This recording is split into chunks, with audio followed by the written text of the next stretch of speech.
এই অঞ্চলের মানুষ কি ট্যাক্স দেয় না? এই অঞ্চল কি বাংলাদেশের পার্ট নয়?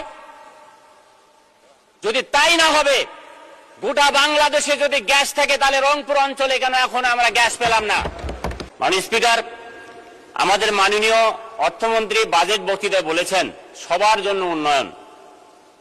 যদি সবার জন্য উন্নয়নের কথাটি সত্যি হয় মাননীয় স্পিকার, তাহলে রংপুর বিভাগ 2 কোটি মানুষ যেখানে বসবাস করে মাননীয় স্পিকার, এই 2 কোটি মানুষের আবাসস্থল রংপুর বিভাগের জন্য বরাদ্দ রাখা হয়েছে মাননীয় স্পিকার। যদি সত্য হয় কথাটা, 1% বরাদ্দ রাখা হয়েছে মাননীয় স্পিকার। এই 1% বরাদ্দ দিয়ে রংপুর অঞ্চলের কি উন্নয়ন হবে আমি আজকে আপনার মাধ্যমে জানতে চাই। মাননীয় স্পিকার, আমরা 54 বছরে এই উত্তরবঙ্গকে ঠকাতে দেখেছি। আমরা বলতে চাই না এই বাজেটও ঠকাঠকির বাজেট, আমি তা বলতে চাই না, কিন্তু বাস্তবতার নিরিখে যদি দেখি তাহলে দেখা যাবে এবারও আমরা ঠকার মধ্যে পড়েছি রংপুর অঞ্চল। মাননীয় স্পিকার, এই অঞ্চলের মানুষ কি ট্যাক্স দেয় না? এই অঞ্চল কি বাংলাদেশের পার্ট নয়?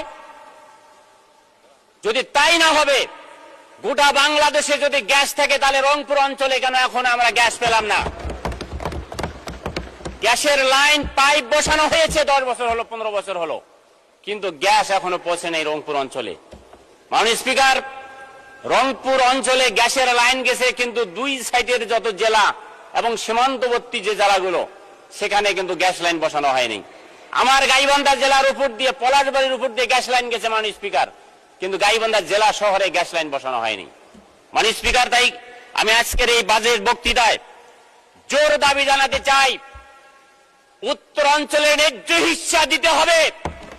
উত্তরাঞ্চলে উন্নয়নের জন্য যে বাজেট বরাদ্দ যদি কম হয়ে থাকে সে বাজেট বরাদ্দ বাড়াতে হবে মাননীয় স্পিকার।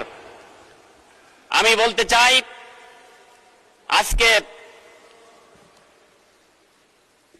এখানে বলা হয়েছে, আমাদের মাননীয় অর্থমন্ত্রী বলেছেন অন্তর্ভুক্তিমূলক এই বাজেট। যদি অন্তর্ভুক্তিমূলক বাজেট হয় তাহলে আবারও সেই কথা। এবং আমি বলতে চাই, বাজেটে শিক্ষা খাতে ব্যয় বাড়ানো হয়েছে, বরাদ্দ বাড়ানো হয়েছে।